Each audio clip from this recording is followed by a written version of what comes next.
कुकरनाग आतंकी नापाक हमले के बीच शहीद हुए जवानों को लेकर आज युवा राजपूत सभा की ओर से जो है वो प्रदर्शन किया जा रहा है। हालांकि युवा राजपूत सभा के जो प्रधान विक्रम सिंह चीप है वो फिलहाल हमारे साथ है, सीधा इनसे बात करेंगे। विक्रम जी, क्या लगता है पाकिस्तान जो है वो लगातार अपनी नापाक कोशिशें कर रहा है?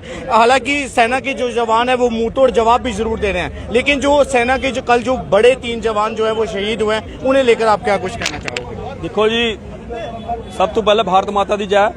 असेंगी बड़ा दुख है क्योंकि जेड़े 4 जवान शहीद होए ने उनदे विच एक साड़ा डॉग भी शहीद होया। जिन्नी शहादत उंदी है बेचारे 5 दी शहीदत है और 2 जवान साढ़े आखा लापता भी है। असेंगी बड़ा दुख है इस चीज का, क्योंकि अस देश प्रेमी लोग हाँ, देश हित की गल करने होंगे हाँ। और जेड़े साढ़े देश के नौजवान जेड़े शहीद होए ना उनके वास्ते साढ़े दिलों दुख है। पूरा देश दुखी है और सारा जम्मू ज्यादा दुखी है, क्योंकि ये कारण हरकत जी जम्मू कश्मीर के विच हुई है। अस जम्मू वाले भी बड़ा दुख है। और माननीय प्रधानमंत्री और माननीय साढ़े रक्षा मंत्री राजनाथ सिंह और अगे ये गुहार लागे कि इन्हें इट का जवाब पत्थर कन्नै और गोली का जवाब गोली कन्नै देना चाहिए, क्योंकि ये नहीं सुधरने वाले। 47 के जदों साढ़े कोला ये देश अलग किया, ये नहीं चाहते कि देश कोई तरक्की करे, साड़ा इंडिया देश तरक्की करे, क्योंकि ये हमेशा जैलसी करते हैं। और इन्हें इयै करी अज इनकी हालत दिख लो कि भारत देश फिर भी उत्थे है, क्योंकि साढ़े नौजवान अजे भी मुंह तोड़ जवाब दिया ना। मैं एक गल जरूर आखंगा माननीय प्रधानमंत्री और माननीय साढ़े जेड़े राजनाथ सिंह और रक्षा मंत्री ने कि इनके पर एक सर्जिकल स्ट्राइक जरूर होनी चाहिए। इन्हें मुंह तोड़ जवाब देना, इन्हें घर जाइए छाती पर गोली मारनी चाहिए, क्योंकि ये साढ़े पिट्ठा पर वार कर रहे हैं। और लेकिन प्रधान साहब आखर ये कि घाटी के अंदर हुण आतंकवाद का सफाया हो चुका है। हालांकि आतंकवाद जो खत्म हो चुका है, लेकिन अज भी मुठभेड़ा हो रही, अज भी साढ़े जवान शहीद हो रहे। लेकिन अगर अज भी जवान शहीद हो रहे हैं तो फिर जेडे लोग ये आख रहे हैं कि आतंकवाद खत्म हो चुका है, तो आतंकवाद कुत्थे खत्म हो रहा? मैं माननीय एलजी साहब का मैं परसों एक बाइट देखी, उन्हें आख्या कि असें घाटी च मिलिटेंट खत्म कर दिया बिल्कुल। तो मैं माननीय एलजी साहब होरें आखा मी लगता है अजे पूरा क्लीयर नहीं होया ये चीज़ है। और वो एजेंसियां कुत्थे ने जेड़े 4 अफसर एडे जेड़े बेचारे 3 अफसर कर्नल मेजर हटे जेड़े एडे अफसर ने, वो एजेंसियां कुत्थे ही हैं जेड़े एडे साढ़े अफसर शहीद होए ने? मैं उन एजेंसियों पर भी सवाल चुकूंगा, क्योंकि उन्हें एजेंसियां जां तो उन्हें पूरी खबर नहीं है ही जेड़े साढ़े एडे जेड़े देश के हीरो जेड़े शहीद होए ने। मैं माननीय एलजी साहब होरें आखंगा अगर कोई कमी रही है तो उसी क्लीयर करो, उसी खत्म करो। जेड़ा मिलिटेंस उत्थे बधी दी है तो उस आखिर क्लीयर हुई उसी खत्म जरूर करन और ईट का जवाब पत्थर करना जरूर। लेकिन एलजी साहब ये भी आख रहे हैं ना किसी चैनल के उपर कि 360 बोल्ट का जेड़ा झटका वो भी अगर देना पऊगा आतंकवादी सफाया करने वास्ते तो भी असें देगे। कि लगता है ये पूरा इंतजार कर रहे हैं? अगर वो 360 बोल्ट का झटका दे ही सकते हैं फिर वो पूरा इंतजार कर बिल्कुल देना चाहिए और आतंकवाद की बिल्कुल खत्म करना चाहिए, जड़ को खत्म करना चाहिए। और जड़ को खत्म करनी अगर कोई भी उन्हें एक्शन लेना पवा तो लेना चाहिए। 360 भावें 660 होगा उन्हें जरूर लेना चाहिए, क्योंकि अगर आतंकवाद खत्म हो तो देश से जी खुशहाली पैदा होनी है दोबारा। क्योंकि अस किन्ने अपने नौजवान तिरंगे च लिपटदा दिखगे, अस इस चीज को बड़े दुखी हाँ, सारा देश दुखी है, सारा जम्मू बड़ा दुखी है, क्योंकि ये हर कारण हरकत जी जम्मू कश्मीर में हुई है। अस एदा बिल्कुल आगे कि कारण हरकत जी हो दी है। एलजी साहब अगर तुम 660 का भी बोल्ट लेना पवे तो लो और इसी खत्म करो, जड़ का खत्म करो। युवा राजपूत सभा की तरफों कोई पाकिस्तान या फिर दहशत गर्दे लिए कोई मैसेज? बिल्कुल युवा राजपूत सभा यह आखग कि तुस अगर इन्ने बहादुर हो तो छाती पर आनिया वार करो, पिट्ठी पर वार कैली करा दियो। अगर तुस बड़े देश दे अपने प्रेमी हो ना उथों दे तो आइए साढ़े नौजवानों पर छाती पर वार करो ना, पिट्ठी पर वार कैली करते होंगे यार। अगर तुंदे इन्नी तो आमने सामने लड़ाई लड़ो, ਉਹਦੇ वास्ते अगर साढ़े नौजवान बाहर चाहिए अपने देश के प्रधानमंत्री और माननीय रक्षा मंत्री राजनाथ ने आगे अस भी इस वास्ते शहादत देने वास्ते तैयार हाँ, अं भी अग्गा बुलाओ। और युवा राजपूत सभा बिल्कुल इस वास्ते तैयार बैठी है। बिल्कुल युवा राजपूत सभा भी हालांकि पाकिस्तान और दहशत गर्दों से लड़ने के लिए तैयार है। हालांकि ये कहा कि हम लोग भी अपनी जान कुर्बान करने के लिए तैयार है। फिलहाल सीनियर वाइस प्रेसिडेंट भी इस वक्त यहाँ पर जुड़े हैं। मुकेश जी क्या लगता है लगातार नापाक कोशिशें हो रही हैं पाकिस्तान की तरफों, अज नहीं तो कल सरकार ये आखदी है कि आतंकवाद का सफाया होगा। क्या लगता है कि वो दिन कदों आ जदों पूरी घाटी के विचों आतंकवाद जो वो सफाई हुई? देखो जी हुण गल्लां करने टाइम हुण टाइम है एक्शन करने का।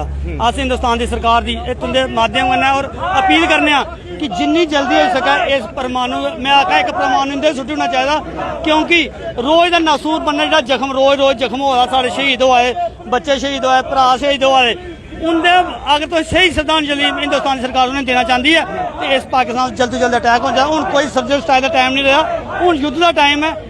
जेड़ा रोज रोज मैं आखा शहीद होना और सारे जवान यहाँ से शहीद हो जाते सानू कोई परवाह नहीं है, लेकिन उन्हें फैसला एक बार होना चाहिए कि ये पाकिस्तान का सफाया करना ही पौना, नहीं तो ये इन्ना नासूर बन चुका है कि इन्हें जख्म करते करते करते सारा हिंदुस्तान की जख्मी करना है। मैं ये अपील हिंदुस्तान सरकार के करना चाहना कि अस लोग तुंदे करना है तो पूरा हिंदुस्तान और जम्मू कश्मीर तुंदे करना है। मोदी साहब अगर तो कुछ भी करना चाहते हो, अगर तुंदे च इन्ना दम खम है कि तुम हिंदुस्तान पाकिस्तान अटैक कर सकते हो, तुम बड़े बड़े एक्शन करिए दिख रहे ना, एक एक्शन भी करी दो, लोग तुंदा एहसान पूरी उम्र नहीं लगे भुलना है। बड़ा बड़ा शुक्रिया। बिल्कुल अभी भी फिलहाल मैं सबसे पहले जो है वो इन वीर जवानों को श्रद्धांजलि देना चाहूंगा, जिनके बीच सबसे पहला नाम जो है वो कर्नल मनप्रीत सिंह का आता है और दूसरा नाम मेजर आशीष का आता है और वहीं तीसरा नाम जो है वो DYSP अगर हम बात करें तो उनका सामने निकल कर आता है। हालांकि विशाल जी इस वक्त यहाँ पर है। विशाल जी यहाँ पर आइए। फिलहाल मैं आपसे यही सवाल करूंगा, लगातार ये कहा जा रहा है कि आतंकवाद का सफाया हो रहा है घाटी के बीच में से, क्या लगता है हो रहा है वाकई में आतंकवाद का सफाया?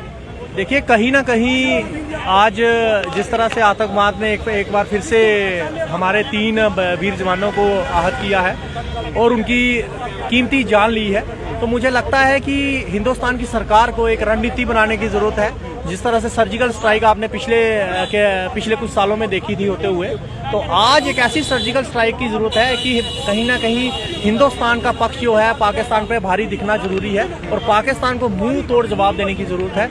और पाकिस्तान में आज बड़े सर्जिकल स्ट्राइक की जरूरत है। जो आमने सामने की लड़ाई कहते हैं कि आमने सामने की लड़ाई नहीं कर रही है पाकिस्तान, तो उनको उनकी भाषा में जरूर आवाज और जवाब देने की जरूरत भी है। तो पाकिस्तान, मैं सरकार से यही अपील करूंगा कि एक बड़ा कोई प्लान बनाइए और पाकिस्तान को इसका जवाब जरूर देना चाहिए, क्योंकि हमारे बड़े ही बेशकीमती जो जवान हैं उनकी जानें गई हुई हैं, बड़े चेहरे बड़े ओहदे पर बैठे हुए थे, कर्नल थे, मेजर थे, डिप्टी DSP थे, तो कहीं ना कहीं बड़े दुख की बात है। उनको नमन है जिन लोगों ने ये शहादत दी है और उनके परिवार वालों को साधुवाद भी है और भगवान से यही प्रार्थना करता हूं कि उनकी आत्मा को शांति मिले। साहब ये भी कह रहे हैं कि 360 वोल्ट का अगर झटका देना पड़ता है आतंकवाद का सफाया करने के लिए तो वो भी हम लोग प्रयास करने के लिए तैयार हैं। क्या लगता है अगर वो ये प्रयास कर सकते हैं तो फिर अभी तक किसका इंतजार? देखिए, मैंने 2-4 दिन पहले देखा था कि LG साहब ने कहा था कि टेरर फ्री जम्मू कश्मीर बनेगा, तो कहीं ना कहीं उसकी तरफ पहल करने की जरूरत है। पहल करने की जरूरत भी नहीं है, आगे बढ़ने की जरूरत है। पहले तो ये भी कहा जा रहा था कि आतंकवाद का सफाया हो चुका है, अब घाटी के अंदर आतंकवाद जो है वो भाग चुका है, लेकिन अब जो है वो लगातार मुठभेड़ें देखने को नजर आ रही हैं, चाहे श्रीनगर हो, चाहे रजौरी हो, चाहे पुंछ हो, कहीं पर भी अगर हम देखें तो मुठभेड़ जो है वो लगातार देखने को नजर आ रही है। देखिए, कहीं ना कहीं आतंकवाद खत्म हुआ है, मैं मानता हूँ बात, मगर जो थोड़ा बहुत बचा हुआ है तो सरकार को चाहिए कड़े फैसले ले, कड़े डिसीजन ले और उन लोगों पे जो निशानदेही करे, जो इस आतंकवाद को बढ़ावा दे रहे हैं और जो इनका साथ देते हैं, उन पे कड़ी कार्रवाई करे और जम्मू कश्मीर को एक पीसफुल रियासत जल्द से जल्द। क्या लगता है अब ये बचे हुए बुखलाए हुए तंकी हैं? देखिए, बौखलाहट ही होती है, जो जब आप चोरी छिपे किसी पे हमला करो ना तो बौखलाहट ही होती है। अगर बहादुरी तब है जब आप आमने सामने की लड़ाई करो।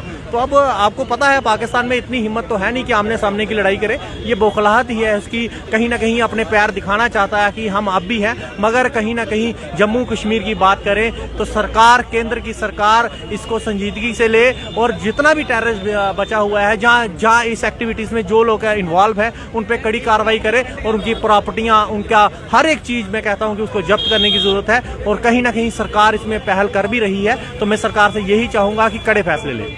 तो बिल्कुल युवा राजपूत सभा जो कुछ भी कह रही थी वो हमने आपको जरूर बताया। हालांकि महाराजा हरि सिंह जी की प्रतिमा के पास ये पूरा प्रदर्शन जो है वो इस वक्त यहाँ पर चल रहा था, जिसमें साफ तौर पर युवा राजपूत सभा ये कह रही है कि अगर हम लोगों को भी कुर्बानियां देनी पड़ेंगी तो हम लोग कुर्बानियां देने के लिए तैयार हैं, क्योंकि पाकिस्तान के खिलाफ जो है वो हर एक हिंदुस्तानी जो है वो लड़ने के लिए तैयार है। आखिरकार लगातार अब बुखलाए हुए आतंकी जो है वो अपनी नापाक कोशिशें जो है वो करते हुए नजर आ रहे हैं, जिनमें जो है वो हमारी वेल फोर्सेस जो है वो लगातार उन्हें जवाब जरूर दे दिए हैं। लेकिन उसके बावजूद फिर भी कल जिस प्रकार से जो हमारे सेना के जवान शहीद हुए, सबसे पहले तो हम अपनी पूरी चिरार न्यूज अपडेट की टीम की तरफ से उन सेना के वीर जवानों के चरणों में जो है वो श्रद्धांजलि अर्पित करेंगे और इसी के साथ हम उन पाकिस्तानी बुखलाए हुए आतंकियों को साफ तौर पर यह चेतावनी देना चाहते हैं कि अगर आप भारत की सीमा पर आकर दहशत फैलाने के लिए सोच रहे हैं तो आप जो है ये ख्वाबो ख्याल अपने दिमागों से निकाल दीजिए, क्योंकि अब हमारी वेल फोर्सेस ने जो है वो हथियार उठा लिए और साफ तौर पर वेल फोर्सेस ने ये कसम उठा ली है कि अब आतंकवाद का सफाया जो है वो जम्मू कश्मीर से होकर रहेगा। फिलहाल एलजी मनोज सिन्हा ने भी साफ तौर पर यह कहा है कि अगर 360 वोल्ट का झटका देकर भी आतंकवाद का सफाया करना पड़ा तो हम वो कदम उठाने के लिए भी तैयार है। अब इंतजार करना होगा इस चीज का कि आखिरकार जो लफ्ज एलजी मनोज सिन्हा ने कहे हैं वो आखिरकार जो तरीके हैं वो कब अपनाए जाते हैं। फिलहाल तब तक के लिए इतना ही। आप इसी प्रकार से देखते रहिए चनार न्यूज अपडेट। दीपक मनास के साथ मैं गौरव बिनोत्रा। जय हिंद।